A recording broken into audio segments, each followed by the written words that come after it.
அல்லேலூயா. கைகளை தட்டி ஜோர ஆண்டவருக்கு ஒரு காணிக்கை செலுத்தலாம். 91 சங்கீதம் இந்த நாளிலே நாம் தியானிக்க போகிறோம். சாம்ஸ் 91. அருமையான ஆண்டவருடைய பிள்ளைகளே, கடந்த வாரம் 3 நாள் பாஸ்டர்ஸ் மீட்டிங் நடந்தது.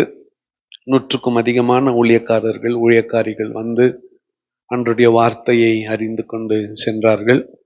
மிகவும் ஆசீர்வாதமாயிருந்தது. அங்கேயும் அந்த காலை டிவோஷன் டைம்ல சங்கீத பகுதியை தியானிக்க கர்த்தர் கிருபை செய்தார். புதன்கிழமை இரவு நாங்க வீட்டுக்கு வந்தோம். வீட்டுக்கு வந்து அந்த இரவு நான் அடுத்த நாள் காலையில ஆண்டவருடைய வார்த்தையை பகிர்ந்து கொள்ள 91 சங்கீதத்தை நான் ஃபுல்லா ப்ரிப்பேர் பண்ணிட்டேன். ஃபுல்லி ப்ரிப்பேர் சாம்ஸ் 91 ப்ரிப்பேர் பண்ணிட்டு, ஏற்கனவே நாம கோவிட் நாட்கள்ல ரொம்ப அதிகமாக பயன்படுத்தின ஒரு சங்கீதம். ஆனா அங்க போனதும், அந்த வியாழக்கிழமை காலையில அங்க போனதும் ஆண்டவர் வேறொரு விதமாய் நடத்தினார். வேறொரு சங்கீதத்தை நான் தியானித்தேன்.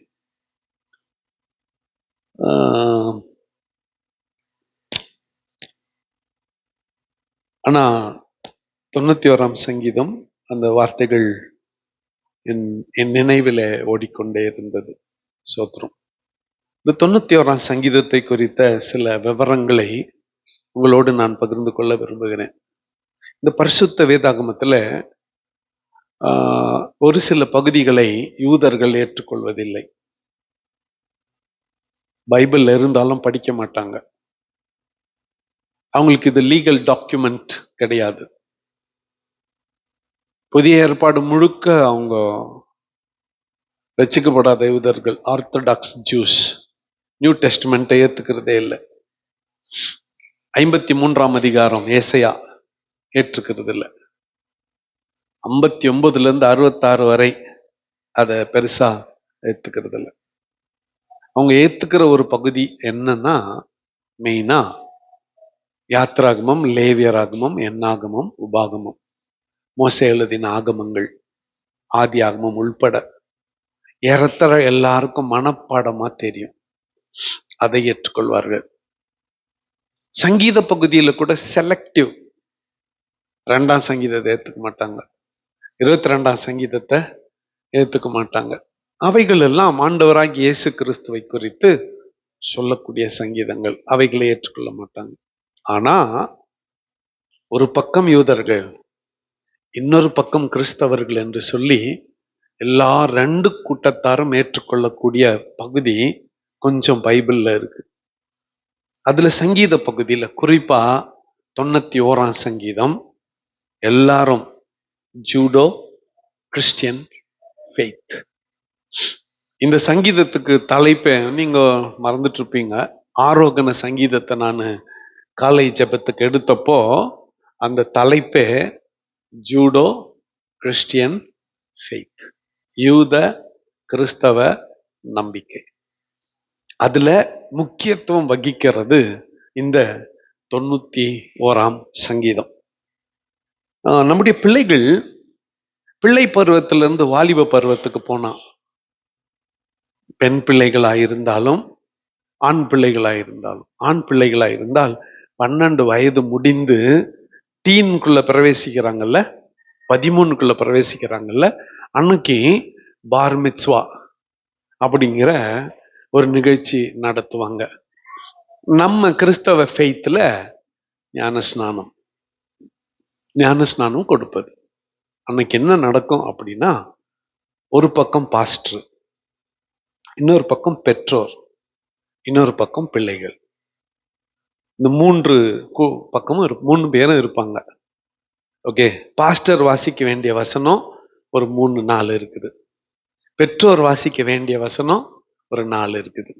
பிள்ளைகள் வாசிக்க வேண்டிய வசனம் 4 இருக்கு. எங்க இந்த 91 சங்கீதத்தில்.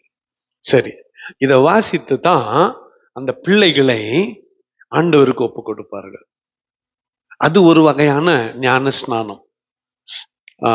யூதர்கள் தங்களுடைய பிள்ளைகளுக்கு லிட்ரலா தண்ணீர்ல முழுக்கி எழுப்பி வச்சு ஈரமா நிக்க வச்சுட்டு இதை படிக்க வைக்குவாங்க.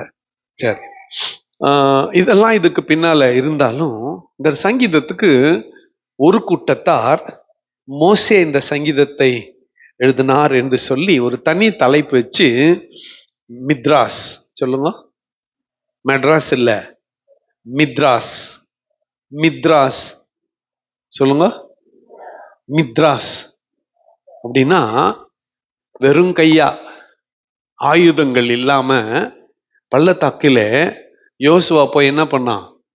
யுத்தம் செஞ்சான். எதிராளி கையில இருக்கிற ஆயுதத்தை பிடுங்கி அவங்கள முறியடிச்சான். ஆனா அந்த நேரத்துல மோசே மலை மேல ஏறி போனான். ஆரோனும் ஊரும் கூட சேர்ந்து போனாங்க. மோசேயின் கைகள் உயர்த்தப்பட்டிருந்த போது பள்ளத்தாக்கில் யுத்தம் செய்த யோசுவாவுக்கு வெற்றி.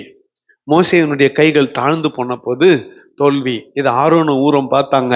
ஒரு கல் எடுத்து போட்டாங்க. மோசே அது மேல உட்கார வச்சாங்க. ஆரோன் ஒரு கையை தூக்கி பிடிச்சுக்கிட்டான், ஊர் ஒரு கையை தூக்கி பிடிச்சுக்கிட்டான். பொழுது சாய்வதற்கெல்லாம் யுத்தம் முடிகிறது. அமலேக்கியன் முறியடிக்கப்படுகிறான். அந்த யுத்தத்துல யோசுவாவின் பலத்தால் ஜெயம் கிடைக்கவில்லை. அந்த யுத்தத்துல யோசுவாவினுடைய தைரியத்தால் ஜெயம் கிடைக்கவில்லை. போர் திறமைகளால் ஜெயம் கிடைக்கவில்லை. கர்த்தர் அவனுக்கு ஜெயத்தை கட்டளையிட்டார். அதை நினைவு கூறும்படியாக மோசே இந்த சங்கீதத்தை எழுதினதாக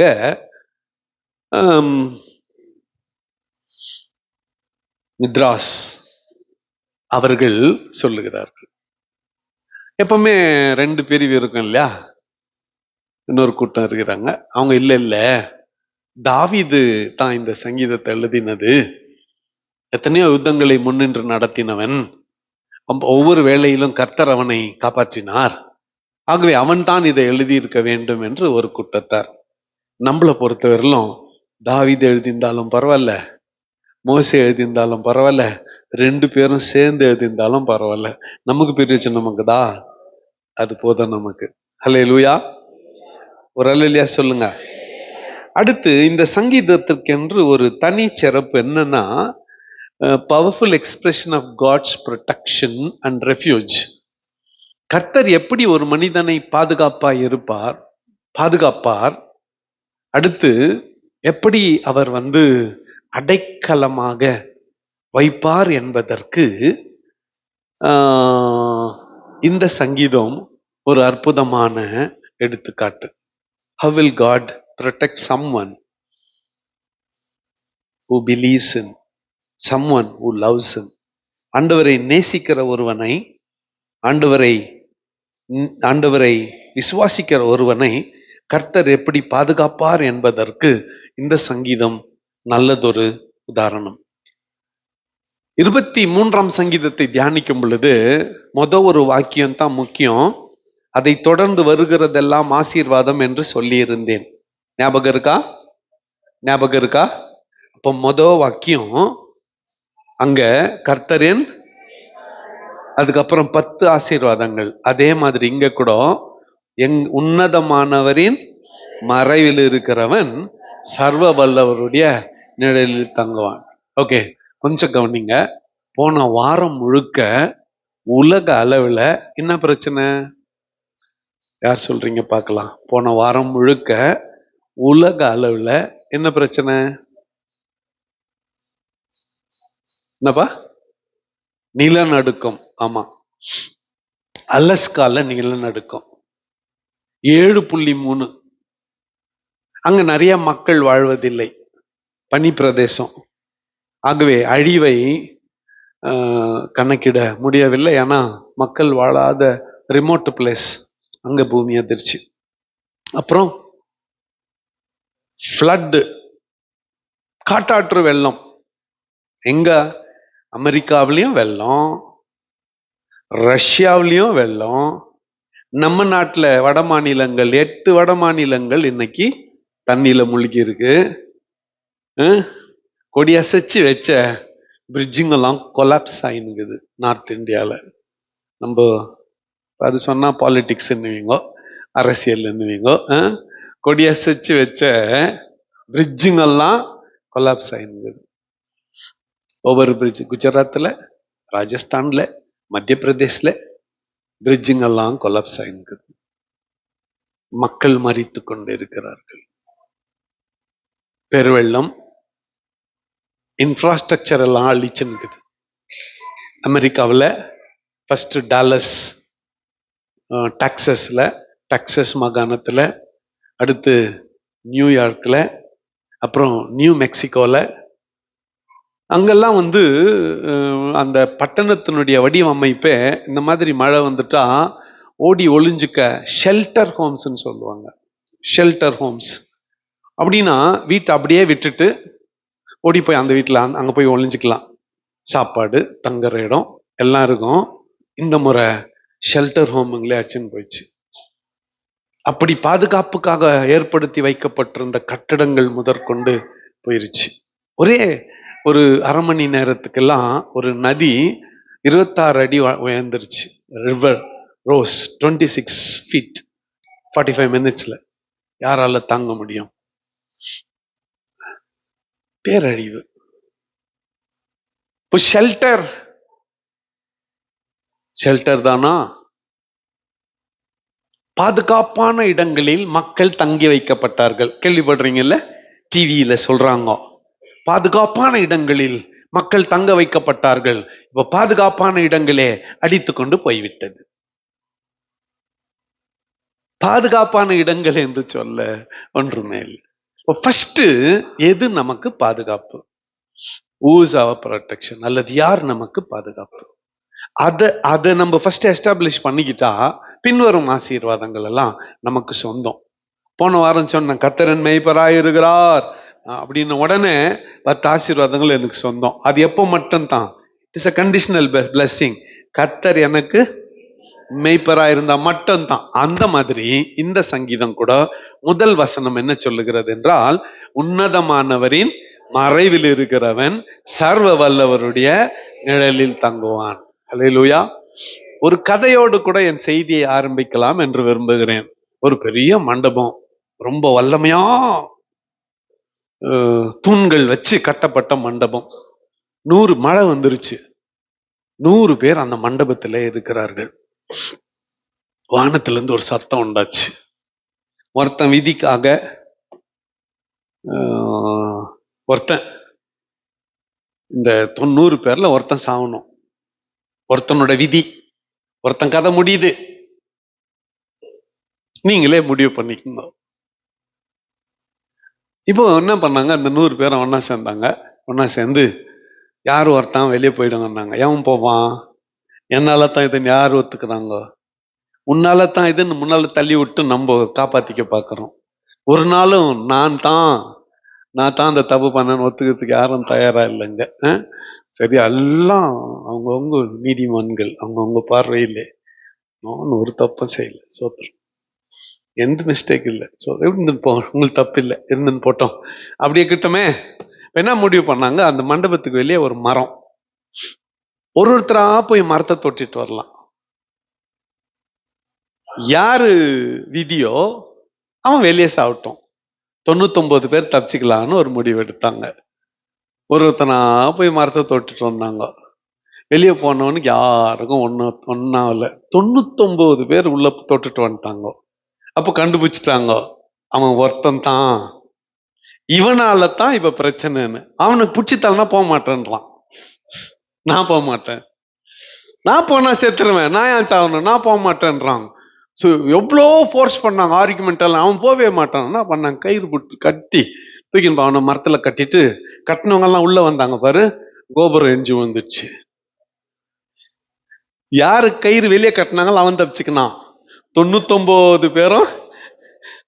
புரியுதா பாதுகாப்பு எங்க இருக்குதுன்னு? அப்போ இத புரிஞ்சுக்கணும்னா, இந்த 4-5 மணி நேரம் இந்த 99 பேரை காப்பாத்தி நின்றது அவன் ஒருத்தன் தான். 99 பேரு நம்ப, அந்த ஒருத்தன் இயேசு கிறிஸ்து. புரியுதா? அவர் பிளவுண்ட கண்மலை, அவருக்குன்னு ஒரு விங்ஸ் இருக்கிறது, சிறகுகள் இருக்கிறது. என்ன அவரோட சேர்த்து கட்டிட்டா நல்லா இருக்கும். அப்போ நாங்கெல்லாம் அப்படின்னா வந்து சேருங்கோ. நான் தான் ஆதாமுக்கு புரிஞ்சிருச்சு, ஆதாமுக்கே புரிந்து விட்டது. இப்ப உண்மையான பாதுகாப்பு உன்னதமானவரின் நிழல், உன்னதமானவரின் மறைவு. எப்படி சொல்லுங்க? உன்னதமானவரின் மறைவு. உன்னதமானவரின் மறைவில் இருக்கிறவன் சர்வ வல்லவருடைய ஆல்மைட்டி காட். வழக்கமா சர்வ வல்லவர் இந்த வார்த்தை நம்ம எப்படி படிச்சோம்? எல்ஷடாயின் படிச்சோமா? எப்படி படிச்சது? ஒரு வருஷம் இது வாக்கு தத்தம் கூட இல்ல. எல்ஷடாயின் படிச்சோமா? நான் சர்வ வல்லமை உள்ள தேவன். யார்கிட்ட ஆண்டவர் பேசினாரு? ஆபிரகாம் கிட்ட பேசினாரு. யாருன்னு? நானு சொல்லுங்க, நானு சர்வ வல்லமை உள்ள தேவன். அந்த வார்த்தைய மோசேனா எழுதி இருக்கட்டும், தாவீதுனா எழுதி இருக்கட்டும், அந்த வார்த்தைய, ஆபிரகாமின் வார்த்தைய இவர்கள் பயன்படுத்துகிறார்கள். இந்த சங்கீதத்தை எழுதினவன் பயன்படுத்துகிறான். நான் ஓடி ஒளிஞ்சுக்க விரும்புறேன், நோஞ்சாங்கிழ இல்ல. எல்லா சூழ்நிலையிலும் என்னை காப்பாற்ற வல்லமை படைத்த என் ஆண்டவரிடத்திலே நான் ஓடி ஒளிந்து கொள்ள விரும்புகிறேன். உன்னதமானவரின் மறைவில் இருக்கிறவன் சர்வ வல்லவருடைய, இது முன்னுரை அல்லது ஃபவுண்டேஷன். இந்த அடிப்படையிலே நான் கர்த்தரை நோக்கி, நீர் என் அடைக்கலம், என் கோட்டை, என் தேவன், நான் நம்பி இருக்கிறவர் என்று சொல்லுவேன். யாரை நோக்கி? பக்கத்தில் இருக்கிறவங்க கையை பிடிச்சுன்னு சொல்லுங்க, கர்த்தரை நோக்கி. யாரை நோக்கி? யாரை நோக்கி? யாரை நோக்கி? சொல்லுங்க தைரியமா. வேற யாரன்னா மனசுல நிறுத்தி நின்று அவங்க இல்ல, அவங்க இல்ல, அவர் இருக்கிறாருன்னு அவர் இல்ல. அது யாருன்னா இருக்கட்டும். இன்னைக்கு நாம போகும்போது யாரை நோக்கி? சொல்லுங்க, யாரை நோக்கி? நீர் என் கோட்டை, என் தேவன், நான் நம்பி. அவர் என்ன பண்ணுவார் தெரியுமா? அவர் உன்னை வேடனுடைய கண்ணிக்கும் பாழாக்கும் கொள்ளை நோய்க்கும் தப்புவிப்பார். அவர் தமது சிறகுகளாலே உன்னை மூடுவார். அவர் சட்டைகளின் கீழே அடைக்கலம் புகுவாய். அவருடைய சத்தியம் உனக்கு பரிசையும் கேடகமாகும். ஆண்டவர் நமக்கு சிறகுகளினாலே நம்மை மூட வல்லமை படைத்தவராய் இருக்கிறார். அவர் சட்டைகளின் கீழே என்ன புகணும்?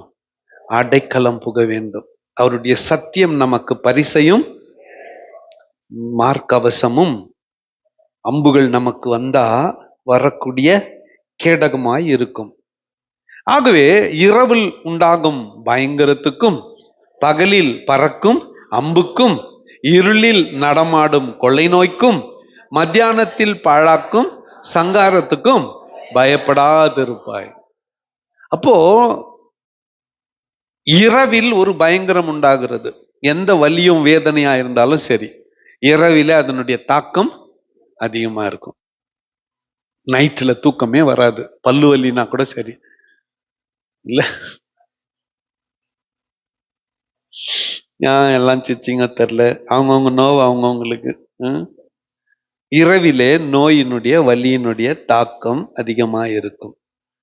இரவில் உண்டாகும் பயங்கரத்துக்கும், பகலில் பறக்கும் அம்புக்கும்,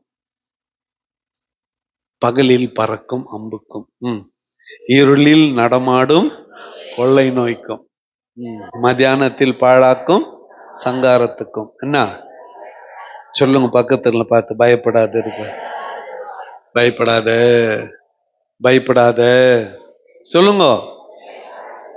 ஏன்னா உன் பக்கத்தில் 1000 பேரும் உன் வலது புறத்தில் 10,000 பேரும் விழுந்தாலும் அது உன்னை அணுகாது. உன் கண்களால் மாத்திரம் நீ அதை பார்த்து துன்மார்க்கருக்கு வரும் பலனை காண்பாய். இந்த வசனத்தை வச்சுக்கிட்டு தான் இது மோசே எழுதினது. ஏன்னா சிவந்த சமுத்திரத்தை கடக்கும் பொழுது சமஸ்த எகிப்தின் சேனை அத்தனையும் சிவந்த சமுத்திரத்தில் மாண்டு போனதல்லவா. நீ எஸ்கேப் ஆயிட்ட, அவங்க போயிட்டாங்க. அப்போ உன் பக்கத்தில் 1000, உன் வலதுபுறத்தில் 10,000 பேர் விழுந்தாலும் அது உன்னை உன் கண்களால் மாத்திரம் நீ அதை பார்த்து துன்மார்க்கருக்கு வரும் பலனை காண்பாய். இது ஆனதும் அடுத்த நிலைக்கு, எனக்கு அடைக்கலமாய் இருக்கிற உன்னதமான கர்த்தரை உனக்கு தாபரமாய் கொண்டாய். பேரண்டிங், அப்பா அம்மாங்கெல்லாம் இதுக்கு முன்னால சொன்ன வசனங்கள் எல்லாம் முதல் வசனம் தவிர்த்து இத்தனை வசனமும் பிள்ளைகளுக்கு. இரவில் உண்டாகும் பயங்கரத்துக்கும், பகலில் பறக்கும் அம்புக்கும், இருளில் நடமாடும் கொள்ளை நோய்க்கும், மத்தியானத்தில் பிள்ளைகளுக்கு. இப்போ தலைப்பு மாறுது பாருங்க. இங்க எனக்கு அப்படின்னு தான் 3ஆவதா யாரோ ஒருத்தர் வந்துட்டாங்க. யாருன்னா பெற்றோர். இப்ப நானு பிள்ளைகளை பார்த்து எனக்கு அடைக்கலமாயிருக்கிற உன்னதமான கர்த்தரை உனக்கு தாபரமாய் கொண்டாய், ஆகையால் பொல்லாப்பு உனக்கு நேரிடாது, வாதை உன் கூடாரத்தை அணுகாது. வாதை உன் கூடாரத்தை, இந்த ஜுரங்குது பாரு, வந்தா ஒருத்தரோட போறது இல்லை. ஆமா தானே? எல்லாருக்கும் முழு குடும்பத்துக்கே ஒரு காட்டிட்டு போயிடும். எல்லாம் படுத்துனுக்குறாங்க எங்க வீட்டுல. ஃபர்ஸ்ட் ஜுரம் வந்தவங்க ஏஞ்சி எல்லாருக்கும் சேவை செய்வாங்க. ஃபர்ஸ்ட் யாருக்கு வந்துச்சோ அவங்களுக்கு சீக்கிரம் நல்லாயிடும். ஏன்னா ஃபர்ஸ்ட் வந்து எல்லாம் என்ன அப்படி முறைச்சு பாக்குறீங்க? ஒரு 4 பேர் இருக்கிற வீட்டுல ஃபர்ஸ்ட் ஒருத்தருக்கு வந்துச்சா அவங்க ஜுரம் நல்லா ஆகிறதுக்கும் 2ஆவது ஆளுக்கு வந்துட்டுக்கும். இப்போ ஃபர்ஸ்ட் யாருக்கு நல்லா ஆகும்? ஃபர்ஸ்ட் யாருக்கு வந்துச்சோ அவங்க தான் காப்பி போட்டு கொடுக்கணும், பிரெட் வாங்கி வந்து கொடுக்கணும் வீட்டுல. ஆமா தானே? பொல்லாப்பு உனக்கு நேரிட, வாதை உன் கூடாரத்தை. சில நோய்கள் முழு குடும்பத்தையும் தாக்கும்.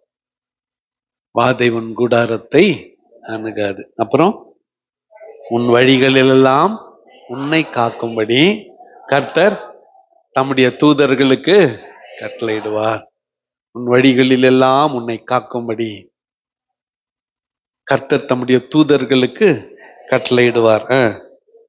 உன் பாதம் கல்லில் இடராதபடிக்கு அவர்கள் உன்னை தங்கள் கைகளில் ஏந்தி கொண்டு போவார்கள். சிங்கத்தின் மேலும் வீரியன் பாம்பின் மேலும் நீ நடந்து பால சிங்கத்தையும் வலு சர்பத்தையும் மிதித்து போடுவாய். உன் பாதம் கல்லில் இடராதபடிக்கு அவர்கள் உன்னை தங்கள் கைகளில் ஏந்தி கொண்டு. இந்த வசனத்தை வச்சு சாத்தான் இயேசுவையே சோதிச்சான். யார சோதிச்சான்? இயேசுநாதர்கிட்ட போனா அவர் 40 நாள் ஃபாஸ்டிங் இருந்தாரு. அந்த உபவாச நாட்கள் முடிஞ்சிச்சு, அவருக்கு பசி உண்டாயிற்று. இந்த கல்லை அப்பமா மாத்தி சாப்பிட்டுன்னு சொன்னான். ஆண்டவர் குறுக்கு வழியில எல்லாம் வேணாப்பா, ரொட்டினா மாவெடுத்து பிசைஞ்சு தவா மேல போட்டு 2 பக்கமும் உருட்டி சாப்பிடணும். நான் கல்லெத்து சாப்பிட போவேன், எல்லாம் கல்லெத்து சாப்பிட்டா உழவன்மே எல்லாம் போயிடுவான், விவசாயமே இல்லாத போயிடும். எப்படின்னா நீங்க யோசித்தது உண்டா? ஏசுநாதர் கல்லு சாப்பிட்டு இருந்தா என்ன ஆயிருக்கும்? ஏசுநாதர் கல் எடுத்து சாப்பிட்டார் சாத்தான்னு சொன்னபடி.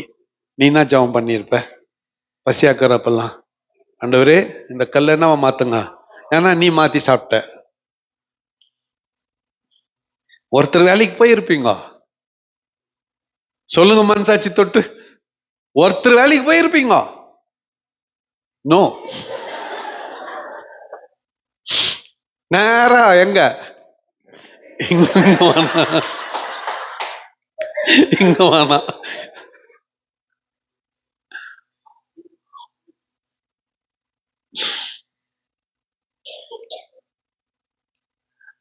ஆண்டவர் குறுக்கு வழியில அதை செய்யல. ஆனா நமக்கு எத்தனை குறுக்கு வழி தோணுது? கண்ணு மூடி கண்ணு திறந்த உடனே பணக்காரனா இன்னும் கண்ணு மூடி கண்ணை திறக்கிறதுக்குள்ள அக்கௌண்ட்ல 50 லட்சம் வந்துடணும். சரி வந்துச்சு, என்ன பண்ணுவேன்? ஹார்ட் அட்டாக் ஆகி செத்துருவேன்.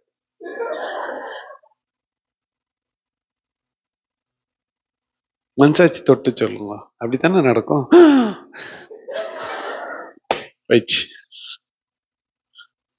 என்னத்துக்கு நீ சாகணும்? நல்லா இரு, அளவா அன்னைக்கு என்ன தேவையோ அதை கொடுத்து நடத்துறாரு. எப்படி இரு? சந்தோஷமா இரு, சந்தோஷமா இரு. உன் பாதம் கல்லில் இடராதபடிக்கு அவர்கள் உன்னை தன் கைகளில். இந்த வார்த்தை கொண்டு ஏசுநாதர் அடுத்து சோதிச்சான். ஏசுநாதர் சொன்னாரு, தேவதூதர்கள் வந்து நீ மேல இருந்து குச்சியான ஆண்டவரே, தேவதூதர்கள் வந்து தங்கள் கைகளில் ஏந்தி. டேய் அதெல்லாம் எனக்கு தெரியும், ஆனா பைபிள் என்ன சொல்றது? ஆண்டவர் என்ன சொன்னார் தெரியுமா? உன் தேவன் ஆகிய கர்த்தரை பரீட்சை பாராதிருப்பாயாக. அடுத்து ஒரு படி தாண்டி, சிங்கத்தின் மேலும் விரியன் பாம்பின் மேலும் நீ நடந்தாலும் பாலசிங்கத்தையும் வலு சர்பத்தையும் மிதித்து போடுவாய். அதனால இப்படி சொல்லிக்குதுன்ட்டு பாம்பு புத்துல கை விட்டா பொட்டுன்னு ஒன்று போடும். அப்போ வேதவசனம் பொய்யானா பொய் இல்லை. பவுலும் பவுலை சேர்ந்தவர்களும் ஒரு மிஷினரி பயணத்துல போயின்னுக்கிறாங்க, கைது பண்ணிட்டுக்கிறாங்க. பவுலை அரெஸ்ட் பண்ணிட்டாங்க, கப்பல்ல ரோமாபுரிக்கு எத்துன்னு போறாங்க. வழியில கப்பல் சேதம் வந்துருச்சு. வேணான்னு சொன்னான், இப்ப வேணாம், கிளைமேட் நல்லா இல்ல, இன்னும் ஒரு 4 நாள் கழிச்சு 5 நாள் கழிச்சு போலான்னு. பாக்குறதுக்கு கடல் அமைதலா இருந்துச்சு. இவன் தப்பிச்சுக்க ட்ரை பண்றான்னு நினைச்சுக்கணும். ஃபர்ஸ்ட் கயிறுல கட்டி உள்ள போட்டு பயணத்தை ஆரம்பிச்சாங்க. ஒரு நாள் நல்லா போச்சு, 2வது நாள் கடல் கொந்தளிக்க ஆரம்பிச்சிச்சு. கடல்ல இருந்த பொருட்களை எல்லாம், கப்பல்ல இருந்த பொருட்களை எல்லாம் கீழே போட்டு லகுவாக்குனாங்க. அப்ப கூட தப்பிக்க முடியல. போய் ஒரு இடத்துல தர தட்டிக்கிச்சு. அங்க ஒரு சின்ன கிராமம், மலை ஜாதி மக்கள் எல்லாரும் போனாங்க. கடற்கரையில ஒரு கப்பல் வந்து மணல்ல மாட்டிக்கிச்சுன்னொன்னு அந்த கிராமம் ஃபுல்லா வந்துட்டுக்கிறாங்க. 3 கூட்டத்தார், நல்லா கவனிங்க, பவுலோடு கூட கைது செய்யப்பட்டு போன கைதிகள் எல்லாம் எஸ்கேப் ஆக ட்ரை பண்ணுங்கிறானுங்க. இன்னொரு பக்கம் அந்த கிராமமே வந்துட்டு இருக்குது. மாலுமி கப்பலை ரிப்பேர் பண்றதுக்கு ட்ரை பண்ணிங்கிறாரு. இந்த ஜனத்தை பார்த்தோன்னா வாய் சும்மா இருக்காது. யாருக்கு? பவுலுக்கு. அவர் என்ன பண்ணாரு, அங்க பழைய மரங்கள், பழைய படகெல்லாம் உடஞ்சு போயிட்ட மரங்கள் அங்க இருந்துச்சா, நெருப்பு மூட்டிட்டு அந்த நெருப்பு வெளிச்சத்துல ஆண்டருடைய வார்த்தையை பேசின்கிறார். ஒரு விறகா எத்து போட்டார். ஒரு விறகு எத்தாரா, ஒரு விரியன் பாம்பு வந்து அவருடைய விரல அப்படியே கவிக்குச்சு பவுல. அந்த விஷ பாம்பு கடிச்சவங்க யாருமே பொழைச்சது இல்லை, அந்த கிராமத்தாருக்கே தெரியும். பவுல் என்ன பண்றாரு, அப்படியே விரல்ல தொங்கினுக்குது. நெருப்பு கிட்ட போய் அதை உதறினார். அந்த பாம்பு போய் நெருப்புல உழுந்து துடிச்சு செத்துருச்சு. இப்ப எல்லாம் பவுல் வாயே பார்த்துன்னுக்குறாங்க. ஏன் ஒரு தப்பம், நீ அப்படி பண்ணலன்னா அப்படித்தாங்கிறன்றீங்களா? நொற தப்போம், சீக்கிரம் செத்துருவான்னு. கடைசி வரலாம் பவுலுக்கு ஒண்ணுமே ஆகல. அந்த முழு கிராமமே ரசிக்கப்பட்டுச்சு. கூட கைதிகளா போனாங்க பாரு, அந்த கைதிகள் எல்லாம் ரசிக்கப்பட்டாங்க. விரியன் பாம்பின் மேல நடக்கிறதுனா நீயே நடக்கிறது இல்ல, நீ முட்டி போட்டு ஜெபம் பண்ணுப்ப, பாம்பு வந்து விசிட் பண்ணிட்டு அப்படியே கடந்து போயிடும்.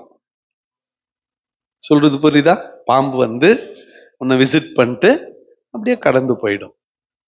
அதான் சிங்கத்தின் மேலும் வீரியன் பாம்பின் மேலும் நீ நடந்து பாலசிங்கத்தையும். தாவீதை நம்புகிறவர்கள் இத்த சொல்றாங்க. இந்த சங்கீதத்தை தாவீது தான் எழுதுனான்ட்டு. ஏன்னா ஒரு முறை ஆடு மேய்ச்சுன்னுக்கிறப்போ ஒரு சிங்கம் வந்து ஒரு ஆட்டுக்குட்டியை கவிரிச்சா, தாவீது போய் அதனுடைய வாயை கிழிச்சு வாயிலிருந்து ஆட்டுக்குட்டி என்ன பண்ணான், காப்பாத்தினான். அந்த சிங்கம் இவன் மீது பாய்ந்த போது அதை கொன்று போட்டானே.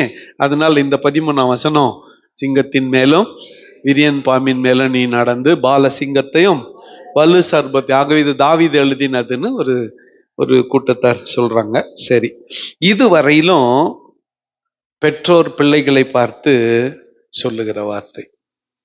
இப்ப நான் இல்லைன்னா எப்படி பேர் வைக்கிறதுக்கு, கல்யாணம் பண்ணி வைக்கிறதுக்கு, உன் கோவம் வந்தா திட்டுறதுக்கு எல்லாத்துக்கும் நான் வேணும் இல்லையா? நான் அப்படி பாக்குறீங்க. நான் உங்க பிள்ளைங்களை பார்த்து சொல்ல வேண்டிய வார்த்தை, அவன் என்னிடத்தில் வாஞ்சையாயிருக்கிறபடியால் அவனை விடு. நான் சொல்றதுன்னா நான் இல்ல, என்னோட ஸ்தானத்துல, யாரு? பிதா ஆண்டவருடைய ஸ்தானத்துல இருந்து நான் சொல்றேன். அவன் என்னிடத்தில் வாஞ்சையாயிருக்கிறபடியால் அவனை விடுவிப்பேன். என் நாமத்தை அவன் அறிந்திருக்கிறபடியால் அவனை இந்த இடத்துல வைப்பேன். அவன் என்னை நோக்கி கூப்பிடுவான், நான் அவனுக்கு ஆபத்தில் நானே அவனோடு இருந்து அவனை தப்புவித்து அவனுக்கு அடுப்பது. இதை ஒரு வார்த்தை நான் சொல்ல விரும்புறேன். எனக்கு கல்யாணம் ஆனப்போ ஆல்வின் ஐயா பிரசங்கம் பண்ணார் இந்த வார்த்தையை சொல்லி. வேலை வெட்டி இல்லை, அப்ப எனக்கு வேலை இல்லை, கல்யாணம் ஆகுது. எதிர் வீட்டுக்கார், பக்கத்து வீட்டுக்கார், பின்னால் வீட்டுக்காரெல்லாம் எதனா ஒரு பொருள் வாங்கினா உன் மனைவி எனக்கு அத்தை வாங்கி கொடுன்னு கேட்குவா. முடிஞ்சா வாங்கி கொடுத்துரு, முடியலன்னா தப்பிச்சுக்கிறதுக்கு ஒரு வழிக்குது. என்ன அதுனா, ஜெபம் பண்ணு, கர்த்தர் தருவார்னு சொல்லுன்னார். மனைவிக்கு மட்டும் இல்லை, பிள்ளைங்களுக்கும். உன்னாளுக்கு கொடுக்கக்கூடிய ஒரு பொருளா இருந்தாலும் பிள்ளைங்களுக்கு சொல்லி கொடு, ஜெபம் பண்ணுன்னு சொல்லி. உனக்கு எதுனா வேணும்னா பிள்ளைங்கெல்லாம் கை தூக்குங்க. ஆல் சில்ட்ரன் நல்லா ஸ்ட்ரைட்டா இல்ல, கல்யாணம் ஆகாத பிள்ளைங்கெல்லாம். ஆனா நிறைய பேர் இன்னும் கை தூக்க மாட்டேன்றீங்க. நல்லா தூக்குங்க. கல்யாணம் ஆயிட்டு இருந்தா கூட தூக்குங்க, பரவாயில்ல, புள்ளத்தானே. உனக்கு எதுனா தேவைன்னா ஃபர்ஸ்ட் அப்பா அம்மா கிட்ட கேட்கறதுக்கு முன்னால யார்கிட்ட கேளுங்க. எதுனாலும் கிட்டும், எதுனா கிட்டும். உன் படிப்பு காரியம் இருக்கட்டும், உன் எஜுகேஷன், உன் வேலை, எதிர்காலம், எதுவா இருந்தாலும் ஃபர்ஸ்ட் யார்கிட்ட கேளுங்க. சொல்லுங்க, யார்கிட்ட கேளுங்க. இந்த வசனம் என்ன சொல்லுது பாருங்க, என் நாமத்தை அவன் அறிந்திருக்கிறபடியால் அவனை உயர்ந்த அடைக்கலத்தில் வைப்பேன். அவனை நான் உயர்ந்த அடைக்கலத்தில் வைப்பேன், மேலான ஒரு இடத்துல வைத்து பாதுகாப்பேன். அவன் என்னை நோக்கி கூப்பிடுவான், நான் அவனுக்கு மறு உத்தரவு அருளி செய்வேன். ஆபத்தில் நானே அவனோடு இருந்து அவனை தப்புவித்து அவனை கனப்படுத்துவேன். இந்த டெக்சஸ் மாகாணத்துல வெள்ளம் வந்துச்சு இல்ல, நிறைய நான் பார்த்துன்னு இருந்தேன். அதுல ஒரு ஸ்டோரி, ஒரு அம்மா மகன் 2 பேரும் மாட்டிக்கினாங்க. அம்மா ஒரு மரத்துல மேலே ஏற்றுக்கிறாங்க, வெள்ளம் 20 அடி போயின்னுக்குது. மகன் ஒரு மரத்துல மேலே ஏறிட்டு இருக்கிறான். இவன் அம்மாக்கு சொல்றான், அம்மா நான் மரத்து மேல இருக்கிறேன், நீ நல்லா இருக்கிறியான்னு இப்படி பேசிக்கிறாங்க. Jesus protect my son. அந்த அம்மா அங்க இருந்து, இவனும் அப்படிக்கிறான். அந்த அந்த வெள்ளத்துக்கு ஓரத்துல ஒருத்தர் நின்று போன் பண்ணுகிறாரு. யாருக்கிட்ட?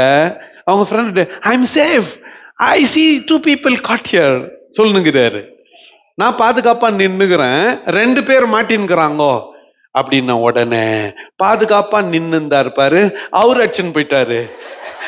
மரத்துல தொங்கி நின்றாங்க பாரு, படகு வந்து அவங்கள காப்பாத்திடுச்சு. இவர் போன்ல சொல்லுகிறார் ஐ எம் சேஃப் அப்படின்னு, மாறின்னு போயிடுச்சு. அந்த மரத்துல தொங்கின்கிற மாதிரி நம்ம இருந்து தப்பிச்சுக்கலாம் பாருங்க. ஆபத்தில் நானே அவனோடு இருந்து அவனை தப்புவித்து அவனை கனப்படுத்துவேன். அது மாத்திரம் இல்ல, நீடித்த நாட்களால் திருப்தியாக்கி என் ரட்சிப்பை அவனுக்கு காண்பிப்பேன். நீடித்த நாட்களால் அவனை திருப்தியாக்கி என் ரட்சிப்பை அவனுக்கு காண்பிப்பேன். ஹல்லேலூயா, சோத்திரம். இதுதான் நமக்கு இந்த 91ஆம் சங்கீதம் தரக்கூடிய நம்பிக்கை. இன்னைக்கு ஸ்பெஷலா பெற்றோர் பிள்ளைகளுக்காக, பாதுகாப்புக்காக இந்த வசனத்தை, சங்கீதத்தை பிராக்டிக்கலா வாசித்து நிறைவு செய்ய விரும்புகிறேன். பிள்ளைங்களை ஆசீர்வதிக்க விரும்புகிற பெற்றோர் வேகமா முன்னால வாங்க. ஒரு ஒரு ஒரு ஒரு 10 பேர் பெற்றோர் வேகமா வாங்க. பைபிள் எத்தனை வாங்க. சோம்பேறித்தனமா உட்கார்ந்து இருக்காதீங்க. நீங்க வா, நீ வா, நான் யாரையும் சொல்ல மாட்டேன். வாங்க, வந்து